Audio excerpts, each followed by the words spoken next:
nákladné auta cez križovatku, cez námestie. Ďakujem. Dobrý deň. Dobrý deň. Aký máte, prosím vás, názor na zmenu parkovania v Senici? Pokiaľ teda ja dochádzam do práce autom, sem tam občas, takže sa mi to nie veľmi páči, pretože keď si človek nechytí včas miesto, tak potom je problém a musí samozrejme zaplatiť. Hej, takže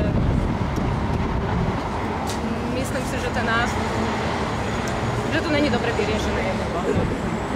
Tak ďakujem. Dobrý deň, môžem sa vás spýtať, ako sa vám páči parkovanie v Senici? Auta nemám už prakticky to, ale môžu si vyskúpiť A myslíte si, že je to adekvátne platenie parkovaniu, alebo je to moc drahé?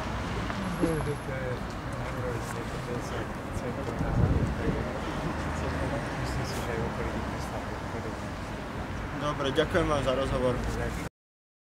Aký máte názor na parkovanie v Senici? Parkovanie je to dosť málo parkovacích miest a ešte dosť uplatnili aj tých málo, je dosť zle. Ako mám auto a je toto s parkovaním fakt problém, takže to zle vyriešili. Ešte aj spoplatili. Dobre, už natáčam. Takže.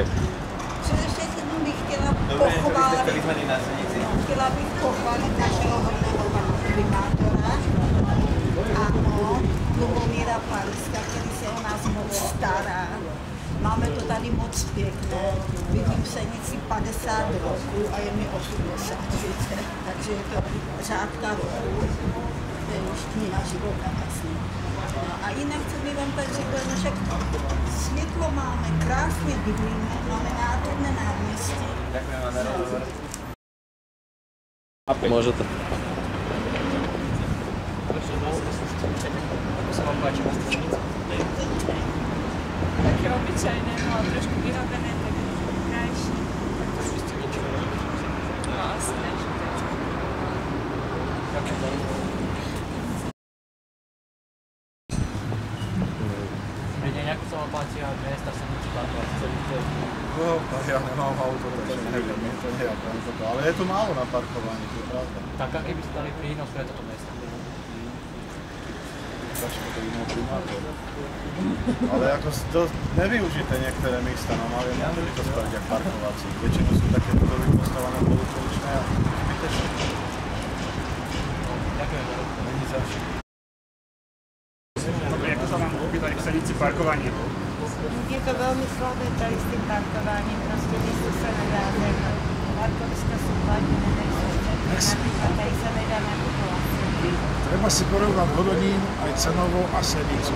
Tam platíš 5 korún na pol hodiny, tady chcú za pol hodiny, myslím, 50 centov, čiže 15 korún, čiže to sú rozdiely. Ale to bude tady isté. Tady, aby sa v centri nedalo dobre zaparkovať, je to veľmi chabé. Je to okresný miesto. Aj my niekde... Ako sa vám páči mesto Senici? Mesto Seniča sa páči, nakoľko sa zveľadilo. Je to stále lepšie a lepšie. A parkovací miesta, čo na toho vidíte na tom stážovaní?